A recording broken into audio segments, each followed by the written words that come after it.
and moral superiority, but intellectual superiority is right there. In other words, I think Richard Hofstadter famously said that when he's thinking about conservatives, he couldn't think of any idea worth even mentioning. And it was like so far beneath their intellectual level. The only people who were doing any thinking worth considering was the left, and this was the Jewish left, basically. Well, so it was a social science with a political agenda. Any scientific value at all, or basically a lot of smoke and mirrors? Well, I wrote a whole long chapter on the authoritarian personality, and I think it's completely muddle-headed. And psychologists from day one, I mean, one of the most interesting things about this is if you go back into the 50s, right after it was published, you had well-known, very, competent psychologists saying, looking at these scales don't make any sense. Well, there's nothing here. But it didn't matter. You see that, and that's the thing about psychoanalysis too. If you go back, you can find guys in around 1912 say, "Where's the evidence? Where's the data?" Well, same thing with Freud, of course. Yeah, right? that's what I'm saying. Psychoanalysis, that there was no data for the Oedipal complex, nothing, and so they went for 100 years without feeling any need to come up with any data. It's one of that is one of the most amazing stories in science, in the history of science, that you have this movement that retains its momentum. This huge influence in the media. Think of all the movies that were made in the 30s, 40s, 50s, 60s that were psychoanalytic in inspiration. Well, it fits a pattern that you describe in your book, and that is a lot of these Jewish movies, they have one person who's charismatic, and he's authoritarian, and all the disciples treat him like a god. Am I right? Am I paraphrasing? That's exactly right. And that's happened with Freud, Marx, maybe not Marx, but a lot of the subsequent Marx tried too, but yeah, Boas had this coterie of people who just worshipped him. I mean, from their point of view, he was the most important intellectual ever, period. I mean, Aristotle take a back How did Judaism in general and Zionism and all the other things escape this sort of scrutiny as far as it being also ethnocentric, which they were at one point decrying among Gentiles, but apparently looking the other way when it came to Jews? How do they manage that intellectual feat?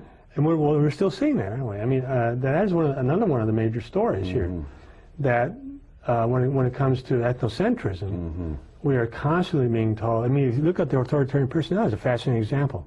They're talking, they interview someone and he says, I don't like Jews or something like that.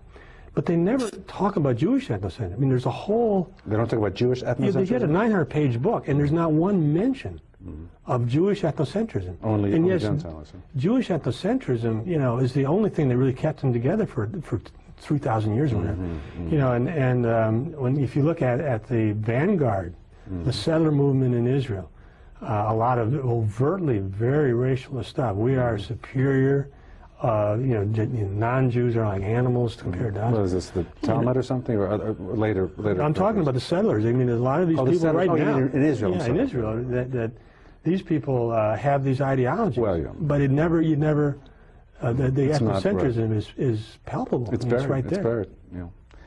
Now I want to move on to the literary world. Yeah. Another Jewish intellectual movement, cultural movement, let's say, literary, and that is the New York intellectuals. Now, who were they? When was their heyday, and are they still with us? Well, they are with us in a sense. I think the heyday was I'd say from the late 1930s through the 50s. You had journals like the Partisan Review, and you had edited by Philip Roth and Philip, and these people. Philip Roth, and name some others. No, well, I'm not saying. No, his name is Roth, R-A-H-P, that was the center of it. But it was extremely prestigious. This was not; these people did not have PhDs necessarily, but it grew up to have this incredible prestige and a really big influence in the literary world. And does it fit that pattern where you have a handful of glorified people with a kind of coterie of You certainly have this strong sort of ethnic networking. Where people are pushing each other. People like. Seymour Martin Lipset was a sociologist.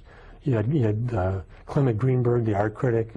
You had, and there's sort of second generation people like Saul Bellow. And see the influence now, because these people became anti-Stalinist left. The other thing that we sort of forget here is that even though most Jews, say in the 30s, 40s, 50s, on the left were with the Stalinist, left, but you had a very robust anti-Stalinist left, and they became more anti-Stalinist, although less so than because anti-Semitism, anti-Jewishness started to emerge. I think that was a big part of it, but certainly people started to be aware of the crimes of Stalin, and we became indefensible, really. Yeah.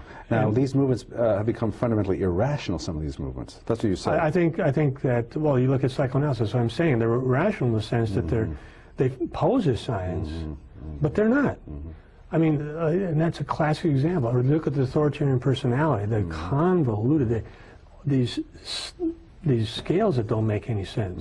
The fact that only right-wing conservative people can be prejudiced when you see these left-wing people who are obviously bigoted in various ways. So it became it was obviously a politically motivated program. You look at Boasian anthropology; it's the same kind of thing where it was like anti-science. It was like, we're not going to have any sort of systematic investigations of culture until we can completely get a theory, but they never got a theory. So you just have all these, infinitely variegated cultures, and they're sort of there, and that's the end of it. But you stop thinking in terms of trying to explain those cultural differences. What about genetic differences, for example? Not part of the game anymore. Now I want to. What about warfare? Not part of the game. Now I want to move to more contemporary issues. Of course, we're at war right now. To what extent are Jewish interests? We already covered I've just written a long thing being about furthered by our war in Iraq. We're getting low on time. Oh, we're getting low on a 1 to 10. Okay, well, the main thing is that this is the work of the neoconservative movement, and at the very center of the neoconservative movement, you have these very important think tanks. The American Enterprise Institute is perhaps the main one, but also the Jewish Institute for National Security Affairs.